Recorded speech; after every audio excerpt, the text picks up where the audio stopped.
Brianna. I am Ethan Sweetland May. I am running for State Senate in District 47 here in Southern Indiana. So that's pretty much all of Floyd County, New Albany, Indiana, people might know, and Harrison County and Washington County. And so that's from the Ohio River on up to a little bit north of Salem, Indiana. So it's about 132,000 people, like most state Senate districts. It's a nice combination of rural farming communities, and you've got population centers like Salem, like Corydon, like New Albany.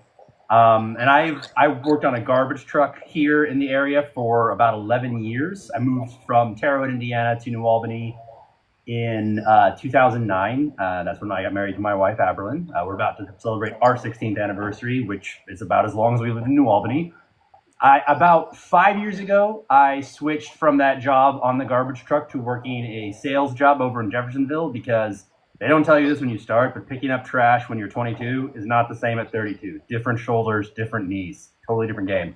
So I was happy to, I really, really loved that job, but I had the opportunity to move to sales and made that turn at that point in my career. So. Do you enjoy sales? I've never done sales. I really like people, and that's been the consistent thing about all the jobs I've had. You know, I graduated high school. I did not attend college, but I started working when I was about 16 years old. Worked in family businesses, worked for a carpet cleaning company. I have always loved meeting people. I've always loved just the face-to-face interaction, getting to hear people's stories, and it was the most fun thing about the garbage trucks, getting to be on people's curb as they were leaving for work in the morning, getting to meet them as they were coming home, as their kids were getting off the bus. And working in sales, it's just, you know, it's more of the same. It's finding people that have unique struggles, have unique problems, helping people feel heard, helping people get their questions answered, get their needs met. We were segueing into feeling like I can run for office, but yes, that's kind of been my career path. Awesome. Well, congratulations on the anniversary coming up. That's huge. Thank you. And you have a daughter, correct? Yes, she is a fifth grader. Actually, just had her 11th birthday here recently. So we had a gaggle of fifth graders running through our house, diving out first floor windows, playing an extremely energetic game of tag just days ago. So it was fantastic. They had a great time. That sounds like it. Tell me about what made you want to run. So, in all honesty, Brianna, I didn't. The decision to run happened here early in the summer, and actually, for those who have been following Indiana politics for a while, especially here in Congressional District 9, it so happens that I was neighbors with a guy who ran for the 9th Congressional District back in 2016 named Dan Cannon. He is a lawyer. He's a law professor over at U of L. Ran a great campaign, wasn't ultimately successful, but he and I have been neighbors for a lot of years and just spent a lot of time talking about community, talking about faith, talking about politics. And I was at work at the end of May, and I got a call in the middle of the day from Dan, which is not normal. And he asked me what I was doing, and I said I was looking at a CRM, ending off midday existentialism, you know, the garden variety spreadsheet existentialism. And I asked him, and I was like, why? What's going on with you? He's like, cool, I'm going to hang up and text you a phone number. And that phone number is going to call Senate Minority Leader Shelley Yoder. And she's expecting a call from you because she's going to convince you to run for office. And I didn't ask you this ahead of time, but I assume we're PG on this show. My exact words to Dan were, "You son of a bitch." And he's like, great, I'm going to text you the number now. And he hung up. Minority Leader Yoder and Dan have been friends for a long time. And she was just calling him, picking his brain to see if there were people that he thought might be good candidates to run here in District 47. And he gave her my name. I called. She was indeed expecting my call. And there's a reason why she is Minority Leader. She is very persuasive. I mean, I have been a political person in many ways my whole life. My family I was actually homeschooled all 12 grades. My family was very politically conscious, just being in that space, like following politics very closely. My dad ran for city council in Terre Haute once upon a time. I had an uncle that was on school board. Being a person of faith, the idea that we have a responsibility to our community. If we're going to make a change, we have to do it on the community level. We have to do it by persuading our neighbors, by building consensus. I was kind of a libertarian in my 20s. I know a lot. I've made my peace with it. It's fine. And I was kind of following a slightly Mennonite Anabaptist line of faith at that point in my life, where I really believed in grassroots. I really believed in community organization. I thought that was the way to really change things and motivate people to change things. And in 2016, I woke up after the election and realized that my kind of politically involved, but not really buying in politically, was a really convenient, safe thing to do as a really safe person in our society, right? Like I'm over 6 feet tall. I'm a white guy. I live in Indiana. If things go bad, they go bad for me last, right? And I had never actually grappled with that, but waking up after the election and just, I knew about social justice. I've read about, but realized that was the moment that I began to process that all of my things didn't have adjectives, right? I just believed in justice. I didn't have to worry about social justice. I didn't have to believe about feminism. I mean, women deserve to be equal, but I mean, we can just talk about equality. We don't have to talk about equality for women. And that really put me on a collision course with actually engaging with the narratives, really seriously engaging with narratives of people who are not like me.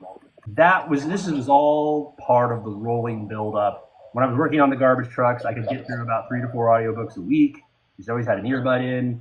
And so I kind of got that put me on that path. And then Dan shanghaied me here at the start of the summer. And I went home and talked to my family about it. They were elated. They were super excited about it. 2 weeks later, Melissa Hortman and her husband, the Minnesota state reps, were assassinated in Minnesota. That kind of had a chilling effect. But after talking to a lot of friends and family, decided to go through with it. We announced our candidacy, and that's how we decided to run. That was a really long answer to the question, how did you decide to run? No, I like the taking us through your thought process. Tell me a little bit about your views on healthcare. Like most Americans, I feel like it's not working super good. Honestly, though, every family deserves to have the dignity and freedom to see a doctor, to get medicine, and to get the care for their loved ones without being afraid of going broke. And it's the reality in our country because we've never seriously tackled healthcare, at least not in the last 40 years, that we have this. Sometimes I think of it as the fast food model of healthcare, where it's like, would you like dental care with that? Would you like to supersize to get your eyes checked? Where every single aspect of care is itemized, passes through 3 middlemen, picks up fees, picks up costs. As a result, despite being one of the greatest nations in the world, and I do think there's some credence to that, depending on the metrics you use, that we have the highest healthcare costs in the West, and that we have the unique feature of people being bankrupt because of medical debt. At a time when the American worker hasn't seen their pay go up and almost by more than 18% in 40 years. We have things like the Big Beautiful Bill. We have things like SB2 here in Indiana that have cut Medicaid, are cutting back Medicare, are limiting the ability of families who really need it, seniors, to get the health care that they need at the prices they can afford it. Obviously, on a state level, things like Medicaid for all are not really things that we can enact. So looking at running for a state Senate seat, what I am looking at is fully funding Medicaid to the extent that Indiana can, and looking to be a model for other states in terms of how we build a healthcare system where nobody falls through the cracks, nobody goes into debt to get healthcare, and nobody gets turned away and has to choose between insulin and groceries. And then on your website, you said you didn't think that hospitals in rural areas should be treated as disposable. Can you talk a little bit about what you meant by that? Yeah, I can. You know, Brianna, and I know probably a lot of people that are joining us right now, a lot of rural hospitals across the United States are in serious trouble. And this isn't like something that happened yesterday. Rural American hospitals have been feeling the squeeze for years, and it just keeps getting tighter and worse. The big change, though, is that with the big, beautiful bill, but again with SB2 that we talked about a second ago, what's happened is that our state legislature and our national representatives are cutting back Medicaid reimbursements for hospitals, for these rural hospitals, which means that there's a certain amount that the state will pay the rural hospital when they see somebody who is on Medicaid or help them reimburse costs to cover the cost of providing care. And that keeps getting reduced. And especially in areas like District 47 here in Indiana, where we have Ascension St. Vincent Hospital in Salem, we have Harrison County Hospital in Corydon. Both of these, among about a dozen hospitals in our state, are at risk with the continued cuts to Medicaid.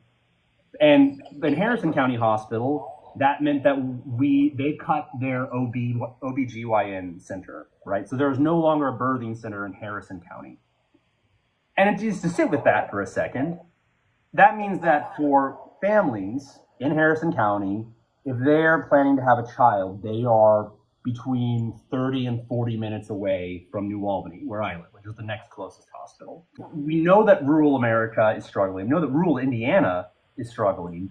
So whenever you do things like if somebody looking to start a family, and they're like, well, should we start a family here where we might be as much as an hour away from a center where we can go if you begin having trouble in pregnancy, or when it's time, like, you know how babies show up when they want to show up. Like, do you want to like be in the middle of something and then you have to hike it 45 minutes? So it shouldn't be that way. And then also like Ascension St. Vincent, they recently, due to continued budget restrictions, they had to cut security from their hospital staff. They do not have in-hospital staff security anymore. If they have an out of control patient, or if they have a problem, they have to call the police and wait for them to show up like everybody else. So these are very, very real things, very, very real impacts that the constant cuts to our hospital system is showing. And this is before the new cuts from SB2 and the big, beautiful bill have hit these hospitals. No one is quite sure how serious it's going to be. And the leadership at these hospitals, for those that are in their circles, they're like, don't spread fear, don't create panic. They're very adamant that there are ways to handle these things.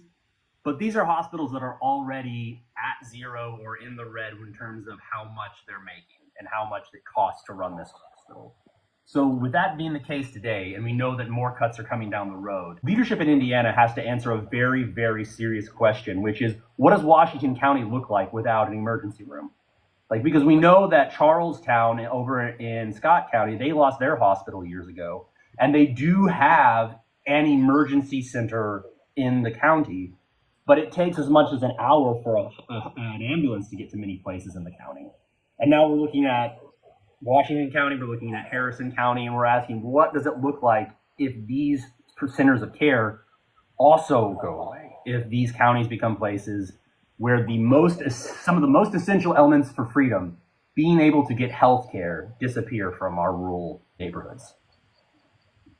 That's what I mean by they're being treated like they're disposable, where it's like they make these cuts and then go quiet and don't say anything about what they're going to do to help these hospitals. They're just waiting to see, not leading, not taking the initiative, not making sure that these essential things for life and freedom in our neighborhoods stay open. It's horrible, and I didn't know that Ascension got rid of their security. That's crazy.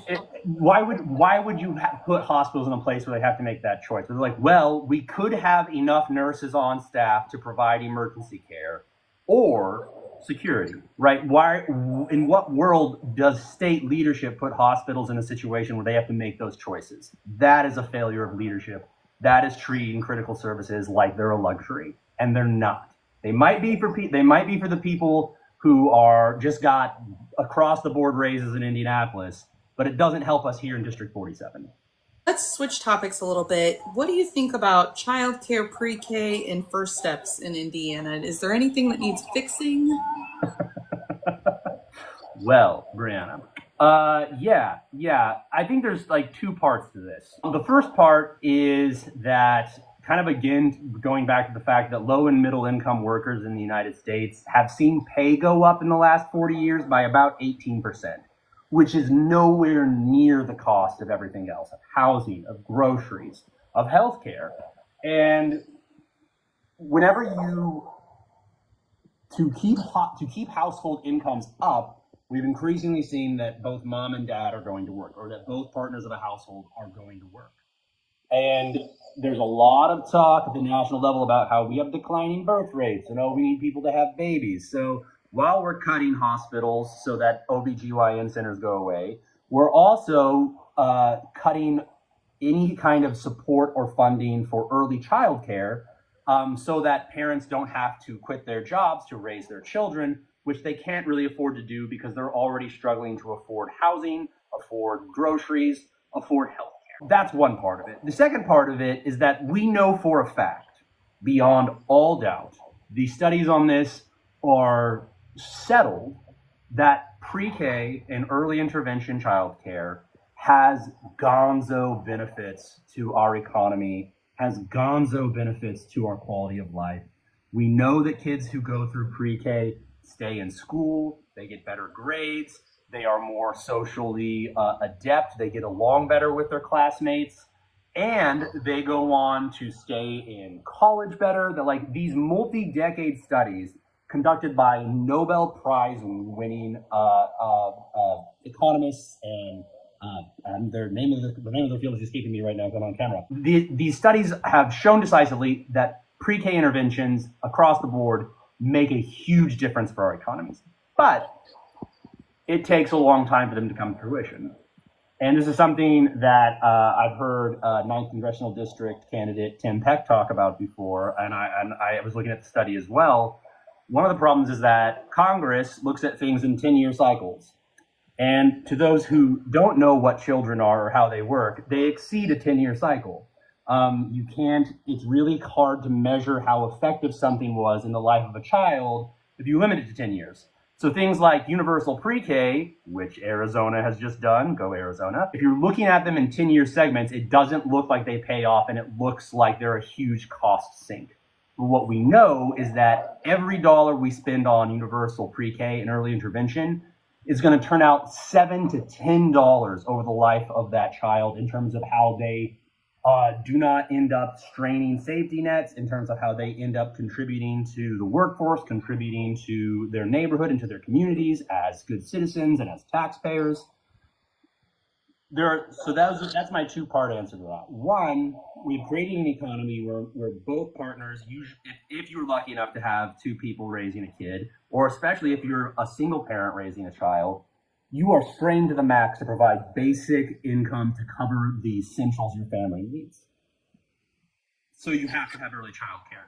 And then, especially in Indiana, we have some of the highest costs for childcare in the country, which is a really silly thing to lead the map in. Like we could try to lead in so many other ways, but we're leading the cost of early childcare.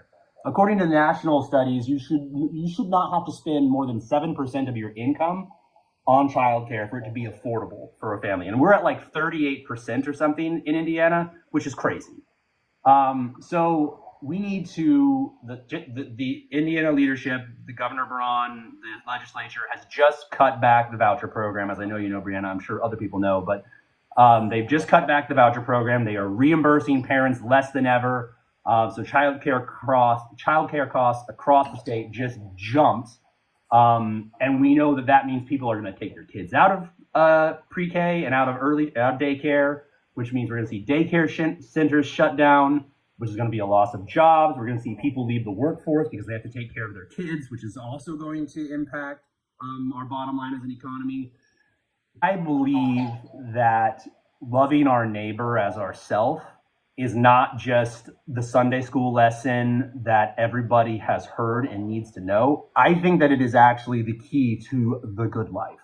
That when we genuinely look at our neighborhood, when we look at our communities and we prioritize caring for our neighbors, caring for our neighbors' kids, exactly like we would want them to do if the roles were reversed, that the costs of doing that will not equal the payouts of doing that. And if you are an individual that believes in concepts like grace, if you are an individual that believes in concepts like an invisible kingdom where a little bit of leaven gets in and you're not sure exactly how, but this good thing turns into something better down the road, even though it seemed like it was very small at the beginning. I think we need to look at childcare like that. I think we need to look at, in general, providing social safety nets for our neighbors like that, because the amount we spend taking care of people as opposed to trying to fix things 10 years from now because we didn't have a community that supported everyone who lives in it, we know that it is worth it now and we will pay less later. Absolutely. I am a speech therapist that works in First Steps, so I am very well versed in the payouts that it's for every dollar that you put into early intervention, you get up to $9 to $10 back in tax savings. That's amazing. How long have you been doing that? Sorry, I know I'm being interviewed. So it's okay. I've been doing First Steps for 5 years, but I've been practicing as an SLP for 10. I did geriatrics before this. Amazing. Yeah. That's awesome. Yeah, no, so I'm glad to hear you say that because I think it's really important, and we're always super concerned about cuts to the state budget because that means that a lot of kids can't get services, and so many of them have to pay money now that a lot of people are choosing not to do First Steps because it costs so much if you make above a certain threshold. Right. And the idea, sorry, I'm going to say one more thing about that. One of the reasons why you get pushback on universal programs or intervention programs is that we treat them like the fast food model keeps coming back, right? So like, how do we turn profit out of these things? How do we treat these things you can't treat the essentials like profit centers. And if you want our state to thrive, you have to treat every child not like, you have to stop thinking like a corporation and start thinking like a community. You have to stop thinking like a corporation and start thinking like a community. So, okay. Protect people over profits. Yes. Well, wouldn't that be nice? Yes, that would be the ideal. So kind of talking about teaching, you have something on your website that says grow local, teach local. What is that? Yeah. I think so. I'm friends with lots of public school teachers. I mentioned that I was actually homeschooled all 12 grades. But I have a lot of respect for the homeschool community, especially the people that are in it because they are really committed to their kids' education. A lot of people, like their kids were struggling in school and they pulled them out to home educate them. A lot of respect for that. But I'm friends with lots of school teachers who pour their lives into the kids in our neighborhood. I actually had the privilege a couple weeks ago of going to a middle school that a friend of mine teaches at, and I got to do and be there all day talking to 5th, 6th, 7th, and 8th graders about public speaking and I used the lens of storytelling to talk about public speaking and how if you find the story in what you're talking about, you can connect with your audience and they'll remember what you say, blah, blah, blah. At the end of the day, I could not believe they do that every day. I have to say, I talked for 5 straight hours with a 20-minute lunch break, and I'm like, I knew you were doing this, but I can't believe you do this every day. But sorry. So grow local, teach local. It's this idea that I had after talking to a lot of teachers and after looking at the state of education in Indiana, where we see, I think it's something like between 45 and 55% of college graduates leave the state after they graduate. I saw something recently is we have close to 1,000 vacancies in teacher positions across the state, which is bad. And one of the things that I see, and one of the things that I hear a lot when I'm talking to teachers, is obviously we have chronically low wages. They're usually the last workers in the state to actually get representation and get the raises that they deserve. So there you have people moving to other states that are willing to pay teachers more, which sucks. And the other thing is that, of course, we want our teachers to go to great universities. We want them to go to our universities here in the state, and we want them to stay after they graduate. And so I really, really want to push through legislation that is going to incentivize people to stay in the state by helping cover the cost of tuition. So you're going to have shared tuition coverage by the state. And that also then gives it like a stipend to help them if they agree to stay and teach in the state for, say, 3 years after they graduate. And I am not an economist, but I am an enthusiast, and I do really love looking at the numbers and crunching policies. And so, like, for example, like if we did this we have 1,000 teacher vacancies in our state. And if we did this for like 200 spots, we could spend about $3.5 million or so over the next 3 years to incentivize 200 graduates to stay in the state, get about $10,000 in tuition relief and like a little stipend to stay and teach in our state. And especially we can help target areas. And by doing this, we can help target areas that are chronically missing teachers, right?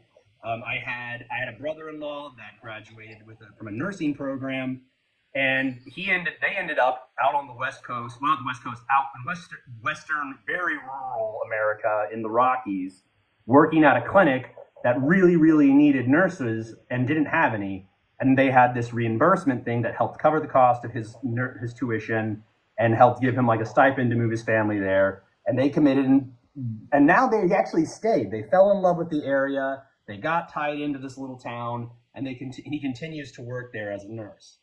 I want to do something like that for Indiana. I want to do something that incentivizes teachers to stay, that helps them know that Indiana values them, that values them doing the time and the work to get their degree, and wants them to continue to pour into the state that helps them get their education. So that's the idea behind the Grow Local, Teach Local, helping people from Indiana learn in Indiana and then give back to Indiana. So tell me about what you believe and think should be legislated when it comes to reproductive freedoms. So, talking about where I come from a little bit, I was raised in a very traditional evangelical household, and like a lot of people in Indiana who come from that background, I was raised going to Right for Life marches. I was very much raised in the pro-life movement, right? And so I deeply, deeply understand where that movement is coming from, and I do not agree with it. As an adult, and even during those libertarian years that I mentioned, it wasn't liberalism or progressivism that changed my mind about a woman's right over her own body. It was actually libertarians and the concept of property rights. However torturous you think that path is, that was where it started for me, because if you have the absolute authority over your property, and there is no property that is more absolutely yours than your body, whatever you have to say in the debate about what pregnancy is and what happens inside a woman's body, she's in charge of it, period. In the same way that under no circumstances is it acceptable for the federal government to command you to give up a kidney or to command you to get a certain kind of surgery. There is no ground for the federal government to overreach into your body and do that. And there is also no grounds for the federal government to overreach into a woman's body and tell her what she can and cannot do with it. And that was when that issue became dead to rights for me. Because the argument itself becomes very, very emotional very, very quickly if you are starting from the point that one side is committing murder or the other side is trying to hijack the issue of liberty. And the bottom line is nobody has a right to tell a woman what to do with her body. And the people that I have seen them people dance around that every which way they would like to, but at the end of the day, that's where I stand on this issue. And the fact that we see the same people who are adamantly against any protections for a woman's choice over her own body are the same people that are fighting consent education in our state. Like my opponent, Gary Byrne, who single-handedly tried to strike the requirement that consent be included in sex ed in Indiana. They're the same people that fight against contraceptives being free and universally available. And as women have been saying for a very long time, this has nothing to do with life. This has everything to do with control. And you can look at cutting childcare, cutting pre-K, cutting schools, cutting SNAP, and every kind of system that would support life, that would help create life-affirming communities. The same people that are like, we support life so much that we will absolutely take over your body and force you to do what we say with it. You don't have credibility. No one believes you. This is about control. This is about making women do what you want. And we're not going to let this happen in 2025. The Americans support women's right over their own body. It is a minority of the country that refuses to give women control over themselves and wants the federal government to intervene in people's bodies. And that's messed up. Yeah, I agree. Do you think that Indiana needs to have some sort of law that protects doctors from retaliation from the AG's office, for example? Funny you would bring him up. Yeah. Again, referencing 9th Congressional District Tim Peck, he and I spoke recently, and Tim is an ER doctor. Hear him talk about between him and his patients, the care that they decide that a patient needs. And Tim is a very mellow level guy. He is heated when he starts talking about this. And I mean, obviously I'm talking about this as a guy, I'm talking about another guy's perspective on it. Listening to people that have had life-saving interventions that have, and also looking at women who are having miscarriages right now already in our country, are being advised on their criminal exposure if they can't prove that it was a miscarriage.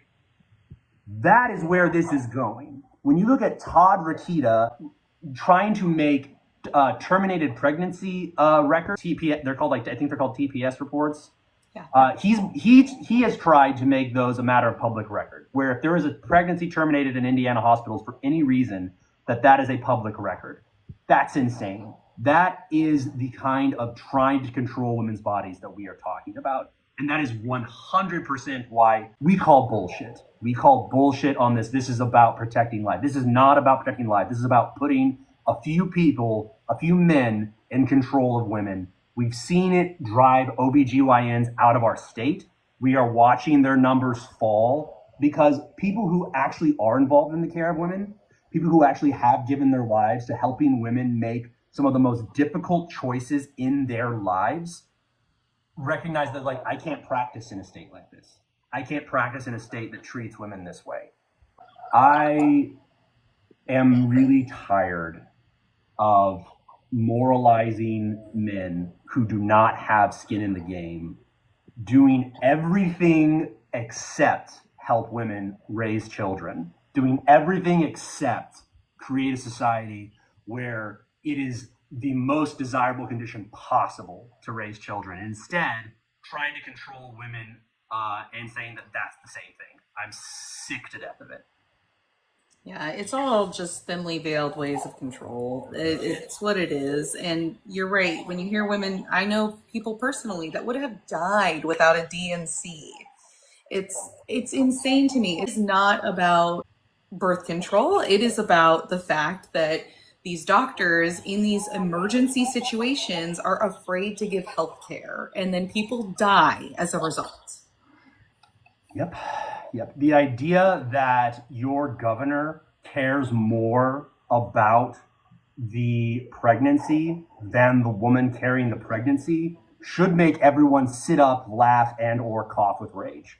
That is preposterous. That is the highest level of virtue signaling that I can think of. And women aren't buying it. OBGYNs certainly aren't buying it. America doesn't buy it. This is not what helps women. It is not what helps babies. If you want to do that, there are ways to do that. This ain't it. Yeah.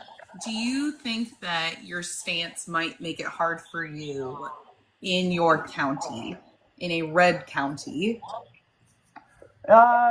So The identity politics thing, this is one of my favorite things to talk about, is that, it is a favorite thing of the right to say, oh, the left is all about identity politics. Well, brother, if you are a white evangelical who is a one-issue voter and you have been for 40 years, you might be an identity politic. And when I am talking to people across the aisle, when I'm talking to my neighbors, when I'm talking to my family, because that's where this issue lies for me. Like, I don't imagine, I wonder what it's like in this or that. I walked in pro-life marches, right? Like, I went to the Promise Keeper rallies in Washington, D.C. I deeply care about these people, and I know why they care about this issue. Like, I know how this issue is constructed for them. And so when it comes to talking about it, if you want to get into the nitty gritty, are we talking about a 6-week ban? Are we talking about a 12-week ban? Are we talking about an 18-week ban on abortions? What are we really substantially talking about here? When you get down into the details of it, the canard of life begins at inception, and the never-ending cycle of like, well, every boy should get a vasectomy when he is 13 years old because we cannot risk any kind of misstep with pregnancy.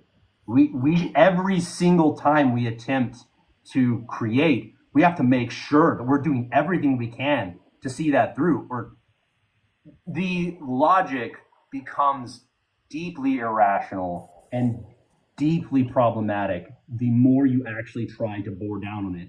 And it's really bored down on already. It's a very, very purist argument where it's 100% yes or 100% no on where does life begin.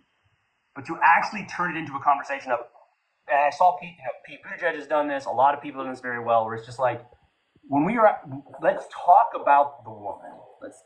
Let's hear her story. And there are so many incredible resources out there. Like, hear women tell their stories about where they were at in their life, what was happening in their pregnancy when they had to make the decision to give up their pregnancy, when they decided that this was not the right time, or the risk was too high, or. Because this is the Rush Limbaughs and the jack-offs of the world that have demonized women, that have tried to make this an issue about irresponsibility versus loving children, is a woman-hating canard invented by powerful men to try to exert control over society by picking one pet issue to make everything else fall around. They do not have another moral issue to lean on. They cannot point to anything where they're like, this is us taking care of it. Like mass incarceration, civil rights, voting rights. Like what pillar do you have to lean on where you haven't actively spent the last 4 decades undercutting people's freedoms, giving money to corporations, helping consolidate monopolies, helping fund the military-industrial complex? The one fallback you have is, we care about children, and it's a canard. It's empty. So whenever I actually get into it in these conversations, and I have certainly had them, that's what we talk about. And I am very comfortable having that conversation because there's 20% of people that you're never going to convince. There's 20% of people it doesn't matter. There might even be 40% of people where you're never going to convince. But I'm moving the Overton window. I'm moving the conversation in my district. And there's a whole lot more people that have already moved there. This issue, we've already seen it pass over in our country. What we are experiencing in Indiana, we're experiencing on the federal level, it is the backlash to that move. But the Republican leadership in Washington, D.C. knows, the Republican leadership in Indiana knows, the country has already moved past this, and this backlash will fail too. And my candidacy is certainly part of correcting the backlash. Another hot topic that is probably controversial in a red area is, tell me about laws you think that we should change or enact to protect and defend the LGBTQ plus rights in that community. This one is so simple and heartbreaking to me. This is really, really simple. Jesus said really clearly, do unto others as you would have them do unto you. Why? Because this sums up the law, and the prophets. For a Jewish man 2,000 years ago to say that the sum of all moral code and that the sum of all prophetic vision for what the world should be like, for what it will be like when everything is made right, right? This is what Jesus means when he sums up the law and the prophets. Do unto others as you would have them do unto you, because this is the sum of it all. We're talking about less than 1% of our population when we talk about the trans community, for example. When we talk about the gay and the lesbian and the bisexual community, right? The idea that our public discourse is so consumed with, again, fake moral outrage or concern about what our neighbors are doing in the privacy of their own homes, or what our neighbors, who they love, like, or what bathroom people use. We know that 1 in 3 women experience sexual assault in their lifetimes, and it's likely higher. 1 in 3 report. And that's happening because cis men are abusing women. Cis men are assaulting women. It is not trans people sneaking into the bathrooms that have caused this statistic. And the main people, I have good friends. I have cis het women friends who they've already experienced as they're a little broad-shouldered because they don't present in a normal way.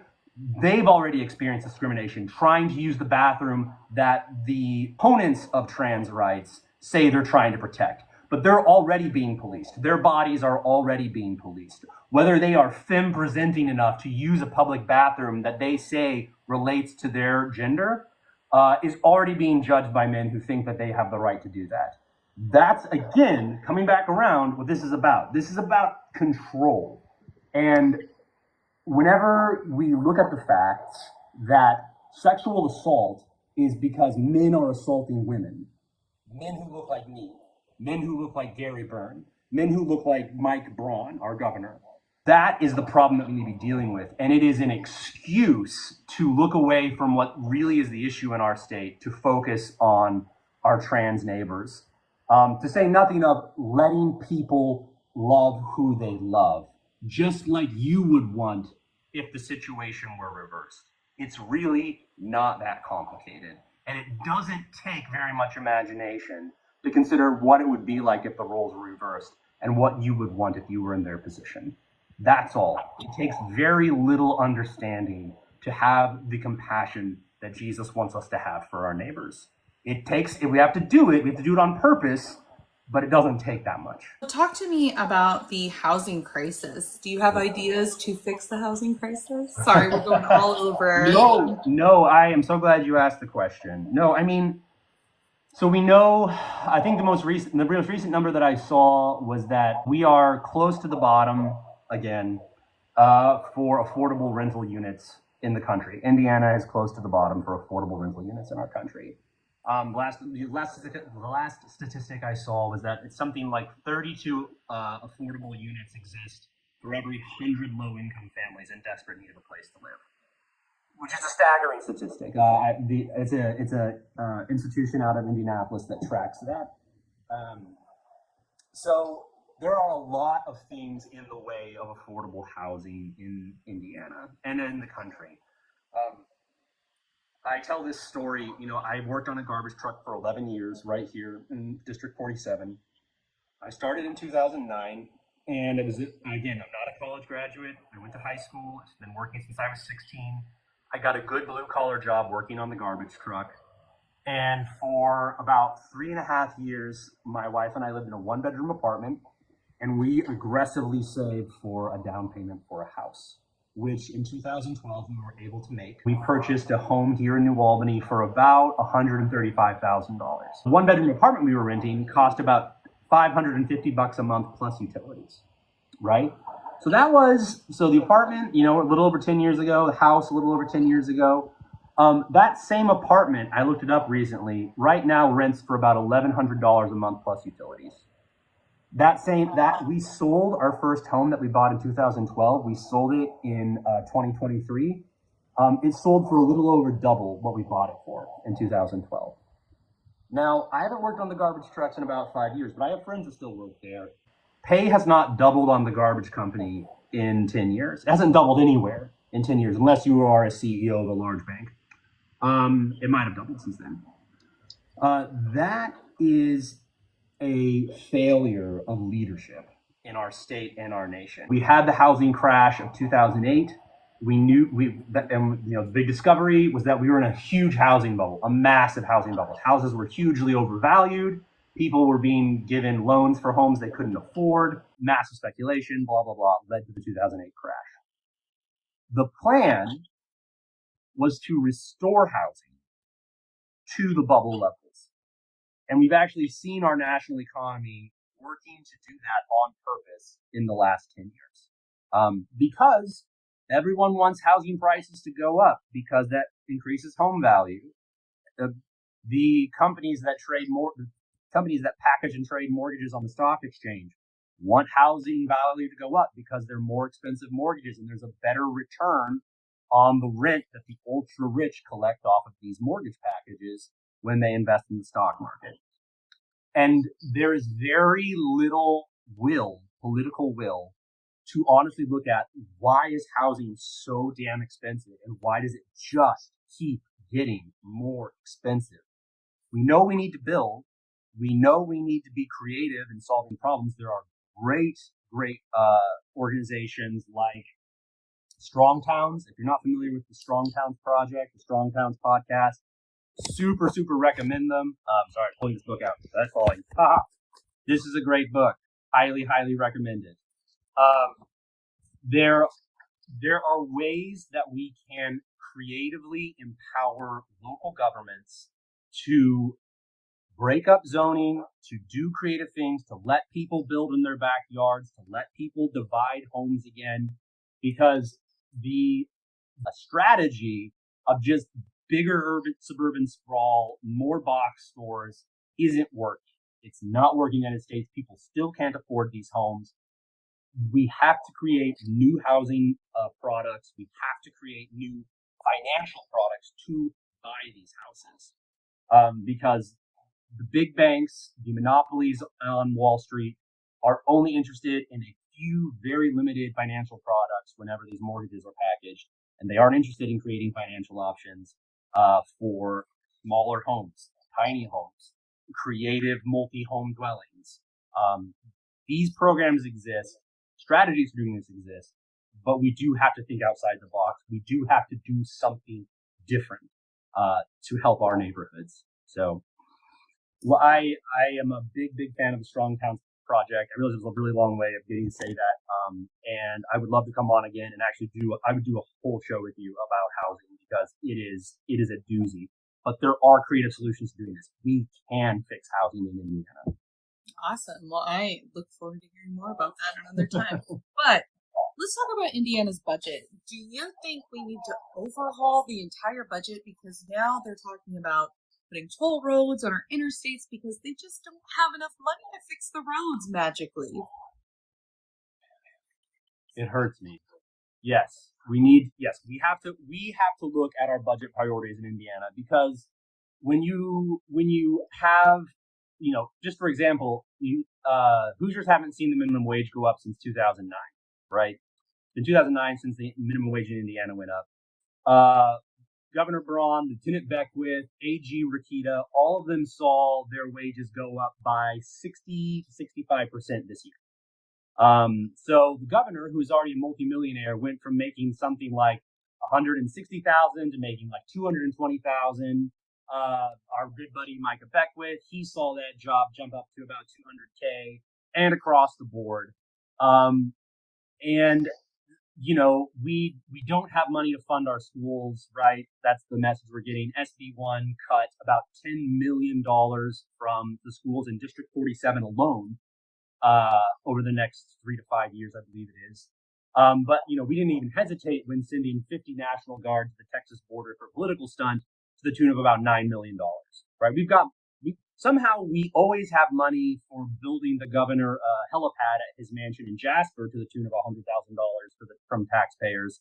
But we just don't quite have the money to fix our roads. And Hoosiers call bullshit. We call bullshit. This is incredible mismanagement.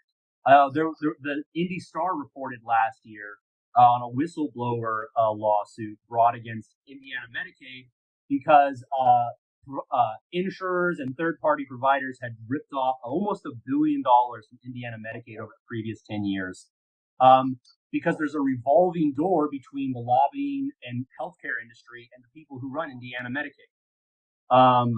So yes, we need to overhaul our budget, but we also need to look at times in American history when our budget has actually funded our infrastructure, when it has actually funded our schools.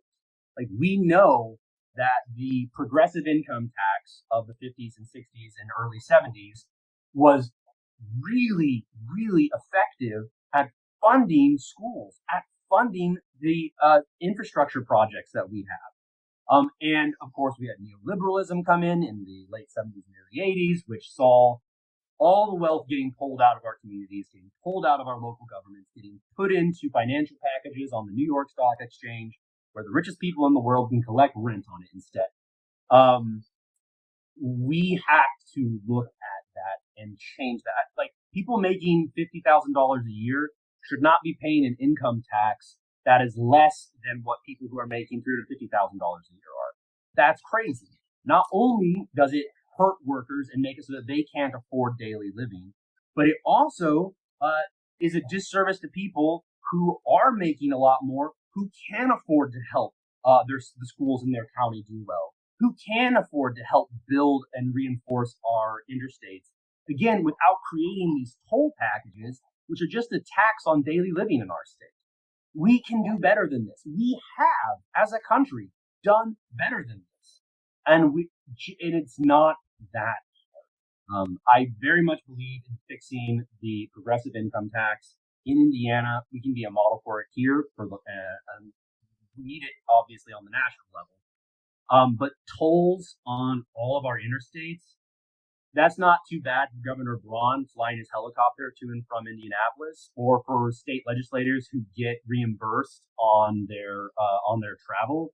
But for most people in District 47 and across Indiana, the choice to commute to work is not optional. And so if you're suddenly picking up an extra few $100s in fees every year because you have to pay tolls, well, that quote-unquote $300 tax savings on your property taxes that they were so proud of this year aren't going to mean much. So yes, we need tax reform.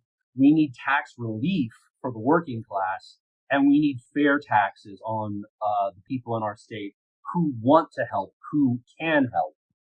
And we need to fix our corporate taxes as well in our state, of course. Anyway. Yeah. I want to make sure we get to the question that I saw earlier. They want to know how or what your thoughts are on gerrymandering and the redistricting. Gerrymandering's for cowards. And my opponent, Gary Byrne, has come out strongly in favor of gerrymandering. Aaron Houchin, the congresswoman for the 9th District, has come out in favor of it. I smell scared people. I smell people that do not have the courage of their convictions or want to run on their record. When you are pulling, gerrymandering's an American problem, right? We've had gerrymandering down through the decades, and that hasn't been a blue, it hasn't been a red thing. Right now, it's a red thing, and red people and people in the red party need to be honest about that. When you've got the president pushing down the order from the top, saying you've got a gerrymander, and you have our governor saying, if we don't, there could be consequences from the federal level. This is how the mafia works. You either get me the votes and get me the control, or I'm gonna come after you. You're gonna suffer on a state level. Get out of here with that. It's what cowards do, and the Republicans in power do not want to run on their record. That's why they are pushing this through. They've put off the cuts to Medicaid. They've put off the cuts to Medicare. They've put off the cuts to SNAP, mostly until after 2026. Those same programs are already starting to cut things because when they see that their funding is going to disappear a year from now, They have to close out things so that they are at zero when those cuts finally come through. I have a dear friend who's worked as a community wellness coordinator for SNAP for years, could have made more money in the private sector, but she loved her job. She helped set up systems for the New Albany Farmers Market and for the Corydon Farmers Market that enabled SNAP recipients to use SNAP tokens at our local farmers market, which keeps state dollars in the state, which helps people on SNAP have access to fresh local foods. Her whole program was eliminated with the Big Beautiful Bill because, and this was the rationale, it did not reduce obesity in the nation. It's been flat, about the same for the last 20 years or so. That was their justification for eliminating the entire program in our state. And that's it. She is out of a job. Somebody who was literally spending all her time finding grants, bringing in federal funds to help fund things like this token program at farmers markets, helping teach people on SNAP how to make their SNAP dollars go further, how to find healthy foods, how to plan recipes and do meal planning. That program disappeared overnight with the passage of the Big Beautiful Bill, even though those cuts officially go into effect after the election in 2026, because Republicans don't want to run on their record. When people wake up after the election in 2026 and we start trying to fix this mess, they're going to realize how bad this package was for America. And we're going to have our work cut out for us fixing it. That is wild. I didn't realize that program got cut because I was so excited to see it, and then now it's just gone. That's horrible. Right. No. I mean, that's just it. Like, there are so, like, the image that some people on the right want to create about government, about this big bloated monster that just absorbs money and isn't productive, is just nonsense. Like, yes, we need smart leaders that look for fat, that look for waste, that look for fraud. That isn't happening like they say it's happening. It's happening on the third party level. It's happening at the contractor level. It's happening whenever you have a rotating door between the insurance and the health lobbying industry and the people who run Medicaid in our state. That's where it happens. With like the people who give their lives, their careers to helping people in our state who are the most in need stretch their SNAP dollars further, that is calculated cruelty. It is people who rip part of the motor out of a car, and when it makes a bad noise, they blame the car. It's nonsense. And we can do better. Americans deserve better. And sure as hell, Hoosiers deserve better. Yeah, absolutely. Well, we are running short on time, so I want to thank you for coming. You have been a wealth of information. For anybody watching, make sure you go to follow Ethan, and if you see his content, like it, share it, comment it on it so it gets out to more people. And where can they go to find you if they want to donate? Oh, well, I have an ActBlue account, so you can find me on ActBlue. If you go to my website, ethanforstatesenate.com. That's all English phonetic words. There are no trick numbers in that. That's just ethanforstatesenate.com. I have a link there to my ActBlue account. If you'd like to donate, that would be super, super cool. Thank you so much, as Brianna can tell you, and all the other people running in this state on a blue ticket. Oh, we have no money. But we do have the people, and we do have the will headed into 2026. This is going to be a huge year for us. The Indiana that went blue in 2008 for Obama is still here, and we are tired of this nonsense. We are tired of the excuses, of the fake finger pointing, of the no solutions government that the Republican supermajority has brought us in the last 20 years. We're ready to actually do things that work for Hoosiers. We're ready to actually build communities that don't leave the least out, that don't leave the poor out, that don't leave the hungry out. And that's what we're going to do in 2026. So you can find my website. I'm on the socials.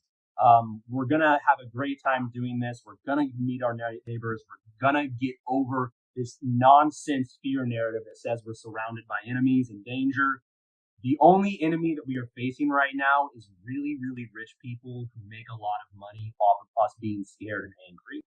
We are neighbors. We're going to work together to build a bottom line that nobody falls below. I am glad to hear some hope coming out of the candidates, and that's why part of the reason I'm doing this series is to hopefully draw out some people with some hope to come out and vote for you guys because we need change desperately. But thank you so much for coming, and we should totally set up another live to talk about your housing stuff and all of that because I know there's so much more. Yeah, send me the name of that book. It's backwards, and I don't do well with them. Strong Towns is the podcast. If anybody wants to jump on it, phenomenal. They have done so much work helping local municipalities work on zoning restrictions, helping people change their mindset about housing. We can solve this. Everybody deserves an affordable place to live. It is a fixable problem. We just have to change our paradigm a little bit. Absolutely. Well, thank you so much again. And if you have a couple extra dollars, even if it's just, the cost of a coffee, go give it to Ethan if you can. A couple dollars makes a big difference. We don't have any money. Thank you so much. Yes. But everyone have a great night.